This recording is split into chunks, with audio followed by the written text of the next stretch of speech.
बिस्मिल्लाहिर्रहमानिर्रहीम। अस्सलाम वालेकुम नाज़रीन, आप देख रहे हैं प्रोग्राम कड़वी बात और मैं हूं जुल्फ़कार मीर। नाज़रीन, जितने भी गैर मुल्की हैं जिनको डेडलाइन दी गई थी कि वो 31 अक्टूबर तक पाकिस्तान को छोड़ दें, तो अब इस सिलसिले में महज 14 दिन बचे हैं। रज़ाकाराना तौर पर मुल्क छोड़ने के लिए ये दिन दिए गए थे और इससे बहुत से जो लोग हैं उन्होंने फ़ायदा भी उठाया है। ख़ास तौर पर जो अफ़गानी हैं, गैर कानूनी तौर पर यहाँ मुक़ीम थे, उनकी वापसी का सिलसिला जारी है। आज भी कई जो ख़ानदान हैं वो वापस अफ़गानिस्तान चले गए हैं। लेकिन सवाल ये उठता है कि मुल्क में इतनी बड़ी तादाद में गैर कानूनी जो गैर मुल्की हैं वो क़याम पज़ीर क्यों थे, किस तरह आए। और ये सिर्फ़ अफ़गानियों की बात नहीं है, ये मुतअद्दिद ऐसे ममालिक हैं जिनके बाशिंदे बग़ैर किसी दस्तावेज़ात के यहाँ मौजूद हैं। और ये बस आप कह सकते हैं कि पाकिस्तान मासी वेड़े ही बना रहा है। जिसका जी चाहा है वो मुल्क से, किसी भी मुल्क से आया और फिर इधर इसी धरती का हिस्सा बनकर रह गया। हालांकि आप किसी भी मुल्क में चले जाएं, भले वो खाना जंगी का शिकार क्यों ना हो, कोई अफ्रीकी मुल्क हो, वहाँ पर भी आपको पूछा जाएगा, आपसे कोई सबूत मांगा जाएगा, और अगर आपके पास कोई सबूत नहीं होगा तो वो आपको अपने मुल्क वापस भेज देंगे। लेकिन पाकिस्तान में ऐसा नहीं हुआ और जिसका खमियाजा हम भुगत रहे हैं। आप गैर मुल्कियों की वापसी के हवाले से 100 दलील दे सकते हैं, जो कुछ हक़ में भी हो सकती हैं, मुखालफत में भी हो सकती हैं। लेकिन एक बात तो तय है कि किसी ऐसे गैर मुल्की का जिसके पास कोई डॉक्यूमेंट मौजूद नहीं है, उसका इस मुल्क में इस तरह रहना वो बिला जवाज़ है। इस पर कोई आर्गू नहीं होना चाहिए, किसी दलील की ज़रूरत नहीं है, क्योंकि ऐसा कोई मुल्क भी नहीं करने देता। और ख़ास तौर पर अगर हम पाकिस्तान की बात करें, जहाँ इतनी ज़्यादा दहशत गर्दी हो रही है, तो इसमें तो हमें मज़ीद एहतियात की ज़रूरत है। अब हुकूमत ने ये कदम उठाया है, उम्मीद है इसको मंतकी अंजाम तक पहुँचाया जाएगा। लेकिन इससे पहले एक और सवाल जिसका जवाब आना बड़ा ज़रूरी है, अगर उसका जवाब आ जाए या उसके हवाले से कुछ एक्शन हो जाए तो इस सिलसिले को मुस्तकबिल के हवाले से रोका जा सकता है। और वो सवाल ये है कि ये जितने लोग चले जो गैर कानूनी हैं वो तो अपने तौर पर आ गए, उन्होंने यहाँ डेरा लगा लिया, लेकिन जिन लोगों को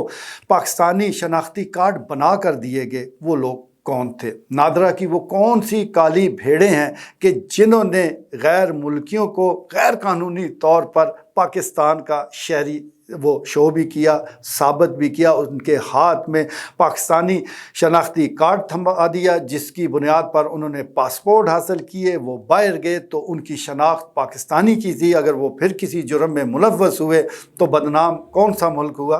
पाकिस्तानी। तो ये सबसे बड़े हमारे जो मुजरिम हैं वो ये लोग हैं कि जिन्होंने चंद टकों की खातर ये गैर कानूनी काम किया, जाली शनाख्ती कार्ड बना कर दिए। और अब तो नादरा के सरबराह भी कह रहे हैं कि मुख्तलिफ फैमिली ट्री में इनको इन किया गया। इसका मतलब ये है कि उन ख़ानदानों को भी कानो कान ये खबर नहीं थी कि उनकी फैमिली में एक ऐसा शख्स भी आ चुका है जो न सिर्फ उनके ख़ानदान का नहीं है बल्कि उनके मुल्क का भी नहीं है, वो कहीं बाहर का बाशिंदा है और अब उनके ख़ानदान का हिस्सा है जिनका उन्हें भी नहीं पता। तो सबसे बड़ी बात तो यही है कि जब तक आप इन लोगों को कैफ़रे किरदार तक नहीं पहुँचाएँगे उस वक्त तक सूरत हाल बेहतर होने वाली नहीं है। आप इन लोगों को पकड़ेंगे, वापस छोड़ाएंगे, चलें ये तो चले गए, फिर दोबारा जो लोग आएंगे अगर उन्होंने भी जाली शनाख्ती कार्ड हासिल कर लिए तो फिर ये सिलसिला कैसे रुकेगा? इसीलिए कहते हैं कि चलें बुरे को भी ज़रूर मारें, लेकिन जब तक आप बुरे की माँ को नहीं मारेंगे तो वो इस किस्म के इक़दामात उठाते रहेंगे और फिर ये सिलसिला रुकने वाला नहीं है। दूसरी जो सबसे अहम बात यह है कि इस सारी मुहिम में एक क्लैरिटी होनी चाहिए कि जिन लोगों के पास इजाज़तनामे मौजूद है, जिनके पास कार्ड मौजूद है, अफ़गानी कार्ड जो मौजूद है कि जिनको स्टे दिया गया है, तो कम से कम उनको तंग नहीं किया जाएगा। हाँ, जिसके पास ये कोई सबूत नहीं है तो उनके हवाले से तो वाज़ह हदायत आ चुकी है, लेकिन शुनीद यही है, बताया यही जा रहा है, कुछ ख़बरें ऐसी आ रही हैं कि जिनके पास कार्ड मौजूद है उनको भी धमकाया जा रहा है। ऐसा नहीं होना चाहिए। हर मुल्क में تارکین وطن ہوتے ہیں، بڑی تعداد میں پاکستانی بھی دیگر دنیا کے دیگر ممالک میں قیام پذیر ہے، اور ان کو کوئی ایسے دھمکا نہیں سکتا کیونکہ ان کے پاس اجازت نامہ ہوتا ہے، ان کے پاس ویزا موجود ہوتا ہے۔ تو جس کے پاس اجازت نامہ ہے وہ قانونی ہے، تو قانونی جس کا بھی قیام ہے اسے تو تنگ نہیں کرنا چاہیے، اور جو غیر قانونی جن کے خلاف اقدامات اٹھائے جا رہے ہیں وہ وقت کی ضرورت بھی ہیں۔ لیکن بعض لوگوں کا یہ خیال ہے کہ ماضی میں جس طرح اعلانات کیے گئے اور پھر وہ اعلانات ہوا میں تحلیل ہو کر رہ گئے، تو اس بار بھی ایسا ہوگا۔ تو اس سلسلے میں گزارش یہی ہے کہ جب یہ اعلان ہوا ہے تو پھر اس اعلان کی روشنی میں واقعی معاملے کو آگے بڑھایا جائے، اور یہ قدم جو ہے وہ حتمی طور پر اٹھا لیا جائے۔ بھلے جس طرح میں گزارش کر رہا ہوں کہ قانونی ایک دائرہ کار میں آپ لے آئیں تو پھر ہی یہ معاملہ حل ہونے والا ہے۔ تو اس سلسلے میں جو قدم اٹھائے جا رہے ہیں، جس قسم کے ایکشن ہو رہے ہیں، اور خاص طور پر جس طرح 31 اکتوبر کا انتظار کیا جا رہا ہے کہ جیسے ہی یہ ڈیڈ لائن ختم ہوگی تو ان کے خلاف ایکشن ہوگا جو کہ غیر قانونی طور پر قیام پذیر ہیں، کیونکہ چکوال شہر ہو، مضافاتی علاقے ہوں، قصبات ہیں، وہاں پر فہرستیں بن چکی ہے، انتظامیہ کو بھی پتہ ہے، اور جو حساس ادارے ہیں ان کے بھی علم میں ہے کہ کون کہاں بیٹھا ہے اور کون کہاں قیام پذیر ہے۔ تو جیسے ہی 31 اکتوبر کی ڈیڈ لائن ختم ہوگی تو پھر ایک سخت ایکشن وہ ضرور لیا جائے گا، اور لینا بھی چاہیے، کیونکہ اس کے بغیر گزارا نہیں ہے۔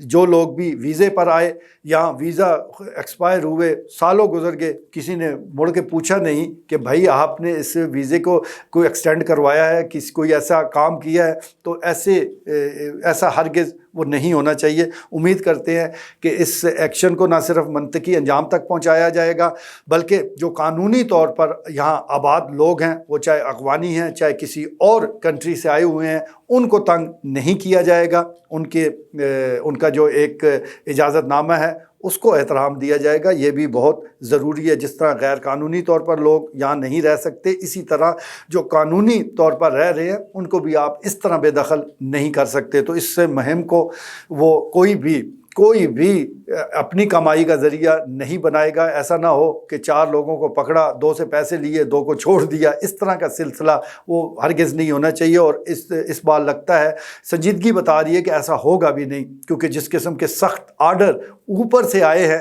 تو عمل درآمد پھر ہو جاتا ہے۔ جب حکم اوپر سے آ جائے تو پھر سختی سے عمل درآمد ہوتا ہے۔ امید کرتے ہیں کہ انشاءاللہ جتنے بھی غیر قانونی لوگ یہاں آباد ہیں ان کو ان کے ملکوں میں واپس بھیجا جائے گا، اور پاکستان کا جو امن ہے، سلامتی ہے، تحفظ ہے، اس کو پھر سے بحال کیا جائے گا۔ اس سلسلے میں ایک اور گزارش بھی کرنا بہت ضروری ہے کہ جس طرح بڑی تعداد میں لوگوں کو بے دخل کیا جا رہا ہے، جس طرح ان کے ملکوں میں واپس بھیجا جا رہا ہے، اور خاص طور پر میں افغانیوں کا ذکر کروں گا، تو ایک گیپ ہمیں نظر آ رہا ہے۔ ان لوگوں نے جس طرح افغانیوں کی بات کر لیتے ہیں، کاروبار یہاں جمایا ہے، تو جب یہ یہاں سے جائیں گے تو ایک کاروباری معاملے میں بھی گیپ آنا ہے۔ اب اس کو کس طرح فل کیا جائے گا، کس طرح فل کرنا چاہیے، یہ سوچنے کی بھی ضرورت ہے۔ اس کے ساتھ ساتھ جو لوگ محنت مزدوری کرتے تھے اس میں بھی ان کا بڑا حصہ ہے، بڑے محنتی اور جفاکش لوگ ہیں، اس میں کوئی دو رائے بھی نہیں ہے۔ تو اس حوالے سے بھی کچھ تیاریاں کرنے کی ضرورت ہے، کیونکہ ایسا نہ ہو کہ آپ لوگوں کو یہاں سے رخصت تو کر دیں اور پھر وہ گیپ آ جائے جس کو فل کرنا ممکن نہ ہو۔ تو اس سلسلے میں جہاں ہم یہ کوشش کر رہے ہیں کہ غیر قانونی طور پر قیام پذیر لوگوں کو ملک بدر کیا جائے، وہیں اس معاملے میں بھی تیاری کی ضرورت ہے، تاکہ ایک جو گیپ ہے وہ اس کو فل کیا جا سکے اور کہیں پر بھی لوگوں کو مشکلات کا سامنا نہ کرنا پڑے۔ آج کے لیے اتنا ہی، اجازت دیجیے، اللہ نے کے بعد۔